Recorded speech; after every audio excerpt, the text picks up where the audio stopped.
오늘 에베소서 본문의 1장 4절과 1장 5절에 두 가지 공통된 말이 나옵니다. 곧 창세전에 1장 4절에 창세전에 그리스도 안에서 우리를 택하사라고 하는 말씀과 에베소서 1장 5절에 우리를 예정하사라고 그렇게 증거하고 있습니다. 우리를 택하사, 우리를 예정하사, 이것을 우리 기독교 성서 신학에서는 예정론이라고 그렇게 부르고 있습니다. 이 예정, 영어로는 predestination이라는데 이 predestination을 우리말로 예정이라고 그렇게 불렀습니다. 그런데 이 영어로 predestination은 또 두 단어가 합해진 합성어입니다. 그러니까 pre라고 하는 것은 이미, 전에, before라는 뜻이고 destination이라고 하는 것은 결정되다, determine이라고 하는 뜻인 것입니다. 그러니까 예정론, predestination은 이미 결정되었다라고 하는 그런 문자적인 뜻이 있습니다. 그런데 이 이미 결정되었다라고 하는 이제 예정론은 여전히 우리 성경적으로 또 여전히 논쟁 중에 있습니다. 그런데 이 예정론의 그 교리는 긍정적으로는 이런 긍정적인 면이 있습니다. 예정론은 하나님의 주권을 강조하고 있습니다. 그리고 이 예정론을 따르게 되면 구원의 확신을 갖게 됩니다. 네, 구원의 확신. 그런데 부정적으로는 어떤 부정적인 면이 있냐면은 하나님께서 이미 다 결정해 놨기 때문에 인간의 책임을 소홀하게 만들고 또 심지어는 잘못 이해하고 적용하게 만들어서 사람을 운명론에 빠지게 만들 위험이 있습니다. 예전에 아프리카 이디오피아에서 선교하시는 선교사님께서 하신 말씀을 들은 적이 있습니다. 우리 성경에 의하면은 에디오피아는 서기 30년에 이미 복음이 들어간 나라입니다. 그리고 이 에디오피아의 기원은 솔로몬과 시바 여왕 사이에 태어난 한 아들에 의해서 시작되었다라고 하는 그러한 이야기도 있습니다. 사도행전 8장 27절에 이렇게 증거하고 있습니다. 일어나 가서 보니 에디오피아 사람 곧 에디오피아 여왕 간다게의 모든 국고를 맡은 관리인 네시가 예배하러 예루살렘에 왔다가 빌립에게 세례를 받고 에디오피아에 돌아가서 복음을 전하는 인물이 되었습니다. 그런데 오늘날 그 선교사님의 말에 의하면 에디오피아에 사는 많은 기독교인들이 운명론에 빠져 있다라고 하는 것입니다. 그러니까 자신들의 현재의 처지, 지금 이렇게 살아가는 거, 이거는 하나님께서 이미 다 결정해 놓으신 거니까 그냥 거기에 맞게 사는 것이다. 그리고 뭐만 바라보며 사는가? 그냥 하루하루 그렇게 살아가면서 천국만 바라보고 살아간다라고 하는 것입니다. 과연 이제 우리가 이런 질문을 해보게 되는 것입니다. 지금 현재 우리의 처지를 운명으로 알고 사는 것이 우리 기독교의 복음인가라고 하는 것입니다. 지금부터 139년 전에 우리 조선의 언더우드 개신교 선교사들이 언더우드와 아펜젤러에 의해서 이제 개신교가 이제 예수 그리스도를 받아들였습니다. 그런데 우리 조선이라고 하는 한반도에 들어온 이 복음은 어떤 역할을 했습니까? 그 당시 조선은 그야말로 사주팔자 운명에 의해서 지배됐던 나라인 것입니다. 그런데 개신교 선교사들이 한반도에 전해준 복음은 뭐냐? 예수 그리스도로 당신의 팔자와 사주와 운명을 바꿀 수 있다, 이렇게 증거를 해줬던 것입니다. 그래서 지금 우리 그 당시에 조선인들은 복음을 세상을 바꾸는 개혁의 복음으로 받아들였던 것입니다.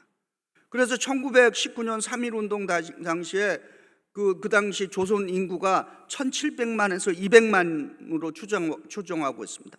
근데 그 당시 기독교인은 22만 명 정도밖에 안 됐습니다. 우리 한반도에 1700만에서 2000만 명이라고 되는 사람들이 살아가는데 기독교인이 22만 명으로 추정했는데 퍼센테이지로 1.5%에 불과했습니다. 그런데 그 당시 일본이 조선 반도를 침략하고 지배했을 때 기독교의 복음은 그것을 운명으로 받아들이지 않았습니다. 기독교는 한민족에게 예수 그리스도의 이름으로 민족의 독립과 희망의 불꽃이 되었다라고 하는 것입니다. 몇 해 전에 어떤 그 장로교 목사님과 룸메이트를 한 적이 있어요. 어느 그 교육 프로그램에 갔다가. 그래서 제가 궁금해서, 저는 뭐 장로교를 한 번도 다녀본 적이 없기 때문에 그 예정론에 대해서 그 목사님께 물어봤어요. 장로교인들은 예정론을 어떻게 이해하고 있습니까? 하고 물어봤더니 그분 말이에요. 자기 교인들 가운데도 예정론을 오해하고 있는 사람들이 있다는 것이에요. 그래서 그 교인들 가운데 자기한테 이렇게 질문한 사람들이 있다는 거예요. 아니, 하나님께서 이미 다 예정해 놓으셨는데 왜 교회가 힘들여서 전도하고 선교해야 하느냐? 이렇게 질문한다는 거예요. 그러면서 하는 말이, 그 이유가 하나님께서 이미 예정이라고 하고 선택해 놓으셨으면 자기들이 전도하지 않아도 선교하지 않아도 구원받을 자는 구원받을 것이 아니냐라고 이렇게 반문한다는 것입니다. 그래서 이 목사님 하시는 말이, 이런 질문을 하는 교인들은 예수님이 주신 땅끝까지 이르러 복음을 전하라고 하는 책임을 하지 않으려고 하는 의도가 있다라고 하는 것입니다. 그리고 그 목사님 말, 장로교의 예정론은 구원의 확신을 가지고 은혜의 삶을 고백하고 증거하기 위한 것이다, 이렇게 말했습니다. 에베소서를 기록한 이 사도 바울 자신도 자신의 인생을 돌아보면서 이런 고백을 합니다. 고린도전서 15장 10절입니다. 예정론을 이야기한 사도 바울이 어떻게 삶을 살았는지를 이렇게 고백합니다. 고린도전서 15장 10절입니다. 내가 나된 것은 하나님의 은혜로 된 것이니 내게 주신 그 은혜가 헛되지 아니하여 내가 모든 사도보다 더 많이 수고하였으나 내가 한 것이 아니 오직 나와 함께 하신 하나님의 은혜로다. 아멘. 그러니까 바울은 자신이 선택받았다는 은혜를 증명하기 위해서 그 은혜가 헛되지 않게 하려고 그 누구보다도 열심히 수고하며 살았는데, 그렇게 열심히 산 것 자체가 하나님의 은혜다, 이렇게 고백하고 있는 것입니다. 그래서 예정론은 운명론이 아니다라고 하는 것입니다. 그럼 뭐냐? 예정론은 은혜론이다라고 하는 것입니다. 그래서 하나님이 나의 운명을 이미 결정해 놓고 나는 하나님께서 정해 놓으신 그 운명에 순응하면서 사는 것이 아니다라고 하는 것입니다. 운명론은 기독교의 복음이 아닌 것입니다. 우리는 하나님께서 다스리시고 지배하시고 하나님의 주권을 믿고 있습니다. 그리고 동시에 하나님은 우리 각 사람에 대해서 항상 열려 있고 끊임없이 우리의 삶을 재조종해 주시는 분이십니다. 그래서 우리는 예수 그리스도의 복음으로 운명과 사주와 팔자를 극복하고 이길 수 있는 존재들이 된 것입니다. 할렐루야. 그래서 제가 계속 말씀드리지만은 제발 예수 믿으면서 그 이상한 것들에 현혹되지 마시기 바랍니다. 신문 보시면서 오늘의 운세 보지 마세요. 그거 보면 하루 다 기분 싹 잡힙니다. 그렇잖아요. 좋은 내용이 들어있으면 또 괜히 거기에 대해서 오늘 좋은 일, 근데 거기 보니까 오늘 삼재가 껴있더라 이러면 이제 우울하잖아요. 네. 그거 보시지 말고 기도하시고 말씀 보면서 하나님, 오늘도 내 삶을 주장해 주시는 줄 믿습니다. 주 안에서 형통케 되는 줄 믿습니다 하고 가면은 되는 것입니다.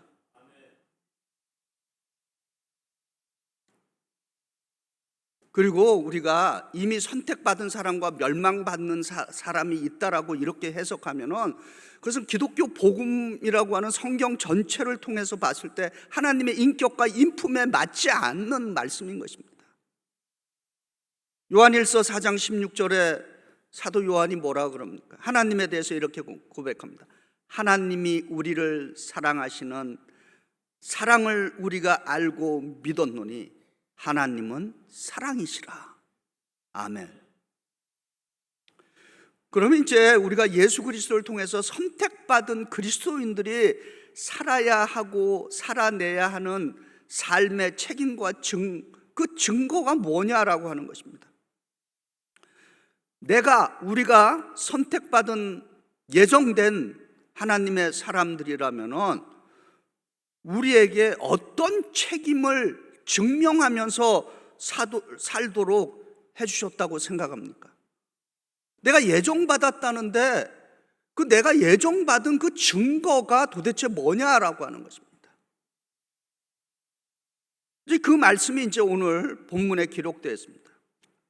첫 번째로 오늘 성경 본문에 에베소서 1장 4절에 곧 창세전에 그리스도 안에서 우리를 택하사 우리로 사랑 안에서 그 앞에서 거룩하게 하고 흠이 없게 하시려고 이렇게 증거하고 있습니다.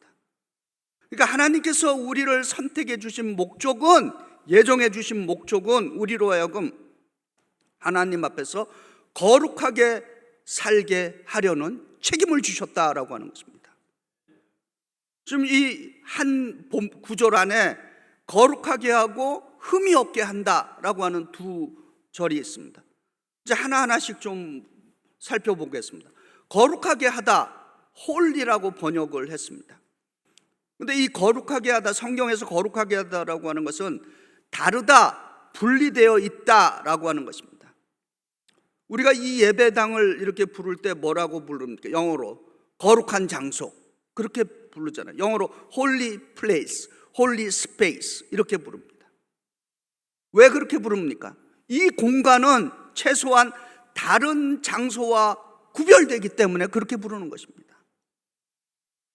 그리고 우리가 이렇게 함께 지금 예배드리는 요 자리, 지금 앉아있는 이 자리를 예배당이라 그러지만은 영어로는 뭐라고 부릅니까?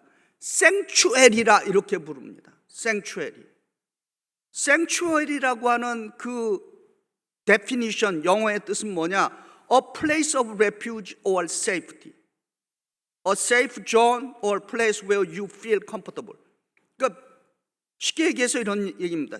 영어로 sanctuary라고 하는 이 예배당의 정의는 뭐냐? 피난처이면서 안식처다라고 하는 것입니다. 영어 찬송에 그 sanctuary라고 하는 찬양이 있습니다. 우리 한국말 찬양에는 없는데 영어 찬송에는 그런 찬송이 있어요. Lord, prepare me to be a sanctuary. 주님, 나를 준비시켜서 내가 예배당이 되게 하여 주시옵소서. 그런 얘기입니다. 그리고 I'll be a living sanctuary for you. 내가 살아있는 예배당으로서 당신을 위해서 살아있는 예배당이 되겠다라고 하는 그런 찬송인 것입니다.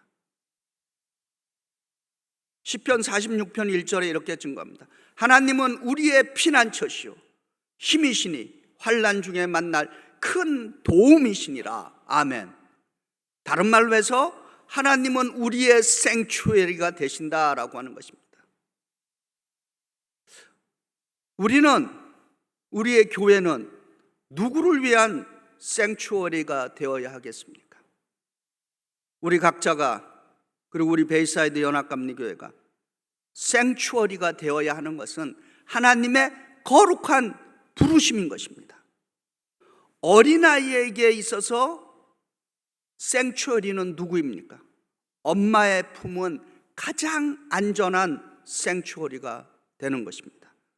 마찬가지로 우리 베이사이드 연합감리교회 이 예배당이 다양한 사람들에게, 다양한 인생들에게 생추어리가 되어야 할 줄 믿습니다. 이 시간에 한번 우리 옆에 있는 분들, 앞뒤에 있는 분들에게 이렇게 한번 인사해 보시기 바랍니다. 제가 당신의 생추어리가 되어 주겠습니다. 아멘. 또 한번 이렇게 해보죠. 제가 당신의 그늘이 되어 주겠습니다. 아멘. 우리 장로님은 권사님 손을 꼭 붙잡고 하시는 것 같으네. 예. 두 번째로는 이 거룩하다라고 하는 뜻에는 구별되어라고 하는 뜻도 있지만은 성숙하다라고 하는 의미가 있습니다. 우리가 그 교리에 칭의와 성화라는 이야기를 많이 쓰는데 성화의 다른 의미가 성숙하다라고 하는 의미인 것입니다. 그러니까 거룩, 성화, 성결, 성숙은 다 동의어인 것입니다. 성숙한 어른과 아이의 차이, 이것도 제가 여러 번 말씀드립니다. 어른과 아이의 뚜렷한 차이가 뭔가? 아이는 책임을 지지 않습니다. 책임질 필요가 없어요. 그리고 10대 한국에는 초보 나이가 적정 연령이 안 된 사람이 큰 범죄를 저질러도 면제를 받아요. 왜냐하면 어린이기 때문에, 책임질 이유가 없기 때문에. 그러나 어른은 다르죠. 자기가 한 일에 대해서 책임을 질 수 있는 것이 어른인 것입니다. 그래서 우리는 다른 사람들과 구별되어서 산다고 해서 세상을 등지고 도피해서 산으로 가고 아무도 없는 데 가서 은둔하고, 그것은 기독교의 복음이 아닌 것입니다. 예수님은 우리에게 세상 속에서, 세상 한복판에서 소금과 빛이 되라라고 명령하고 계십니다. 그래서 마태복음 5장 13절과 14절에 너희는 세상의 소금이니 소금이 만일 그 맛을 잃으면 무엇을 짜게 하리요? 후에는 아무 쓸데도 없어 다만 밖에 버려져 사람에게 밟힐 뿐이니라. 너희는 세상의 빛이라. 산 위에 있는 동네가 숨기지 못할 것이요 라고 증거하고 있습니다. 우리는 세상 한가운데서, 세상의 한복판에서 책임적인 성숙한 그리스도인이 되어야 할 줄 믿습니다. 우리가 이제 세상과 구별되어 산다라고 하는 구체적인 방법은 세상 안에서 리빙 생추어리가 되어서 거룩하게 살아가는 것입니다. 좀 구체적인 예를 들어보겠습니다. 내가 직장인이라고 했을 때 직장 상사나 직장의 그 CEO 마음에 물론 들게 일을 해야 되지만은 더 중요한 것은 예수 믿는 사람들은 자신이 예수의 마음에 드는가, 이거를 생각해 봐야 하는 것입니다. 공부하는 청년들 학점 잘 받으려고 하는 게 목적입니다. 그러나 이 공부를 통해서 예수의 이름으로 미래에 공헌하는 자신을 좀 생각해 봤으면 좋겠습니다. 사업하는 이들을 사업체 이익을 위해서 일하는 거 당연합니다. 그러나 예수님이 CEO가 되는 그 사업장을 경영해 보시기를 바랍니다. 교회 안에서 존경받는 성도님들 되어야 합니다. 그러나 또 중요한 것은 교회 밖에서도 존경받는 성도들이 되어야 할 줄 믿습니다.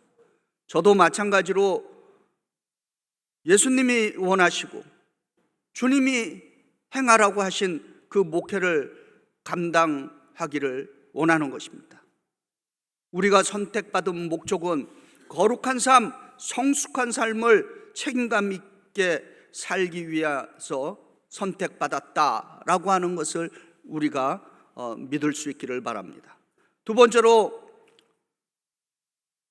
에베소서 1장 4절에 계속해서 창세전에 그리스도 안에서 우리를 택하사 우리를 사랑 안에서 그 앞에 거룩하게 하고 흠없게 하시려고 이렇게 증거하고 있습니다. 하나님께서 우리를 예정해 주시고 선택해 주신 목적은 우리로 하여금 흠없이 살게 하기 위한 책임을 주셨다라고 하는 것입니다. 흠없게 살게 한다라고 하는 것은 영어로 blameless인 거죠. 흠이 없다라고 하는 원래의 의미는 어디서 나왔는가? 구약은 하나님께 제물을 드리는 제사가 있었습니다. 근데 그 제물의 가장 핵심이 무언가? 흠이 없어야 되는 것입니다. 흠 있는 제물을 드려서는 안 되는 것입니다. 선별된 가장 좋은 것만을 하나님께 드리는 것, 그거를 흠 없는 제물이다, 이렇게 증거되고 있습니다. 근데 이 흠이 없다라고 하는 것을 우리의 삶의 모든 영역에 우리가 적용해 볼 수가 있습니다. 내가 일하는 일터는 하나님께 흠없이 드려지는 제물과 같아야 한다라고 하는 것입니다. 나와 다른 사람과의 관계, 하나님께 흠없이 드려지는 제물과 같아야 한다라고 하는 것입니다. 지금 우리가 예배 드리는 이 예배에서 우리 각자는 하나님께 흠없이 드려지는 이 예배를 지금 드리고 있는가라고 하는 것입니다. 여기 계신 우리 성도님들께, 여기 우리 성도님들에게만 말씀드리는 것이 아니라, 저는 이 말씀은 지금까지 섬겨오는 교회들에서 자주 했던 말입니다. 구체적으로 이런 얘기입니다. 교인들 가운데 가끔 그런 분들이 있어요. 전화 와서, 목사님, 제가 집에 좋은 가구를 요번에 샀어요. 근데 저희 집에 그 흔 가구인데 쓸만합니다. 그 교회에 가져가서 교회에서 사용하시면 어떨까요? 이렇게 전화하시는 분들이 있어요. 뭘 드리프트 샵이라면 it's okay. 근데 그걸 교회에다가 이제 바친다는 거예요. 그럼 제가 웃으면서 그럽니다. 아이, 그러지 말고 새거 교회에 바치시고요. 그 흔 거는 알아서 처리하세요. 네. 한번 잘 생각해 보시기 바랍니다. 무엇이 흠없이 교회를 위해서 하나님께 드려지는 건가? 저와 여러분은 항상 하나님 앞에서 흠없이 드려지는 인생, 하나님 앞에서 living sacrifice, 살아있는 산제물로 합격될 수 있는 인생들이 되기를 기도합니다. 세 번째로 에베소서 1장 6절에 이는 그가 사랑하시는 자 안에서 우리에게 주시는 바 그의 은혜의 영광을 찬송하게 하려는 것이라, 이렇게 증거하고 있습니다. 하나님께서 우리를 예정해 주시고 선택해 주신 목적은 거저 주신 은혜의 영광을 찬송하게 하려는 책임을 주셨다라고 하는 것입니다. 은혜의 영광을 찬송하는 것,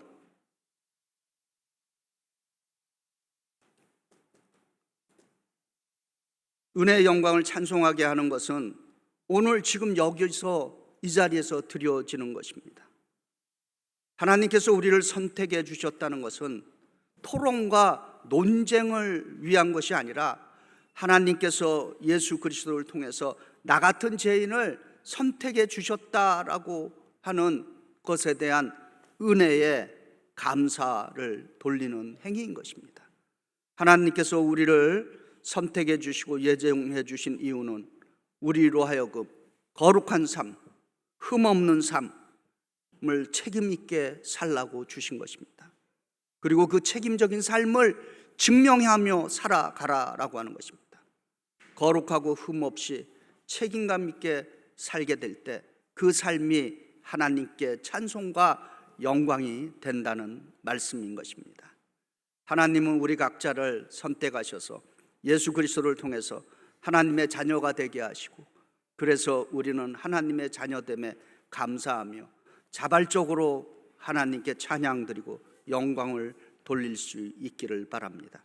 거룩하고 흠없이 하나님께 드려지는 제물들이 되시기를 주의 이름으로 축복합니다.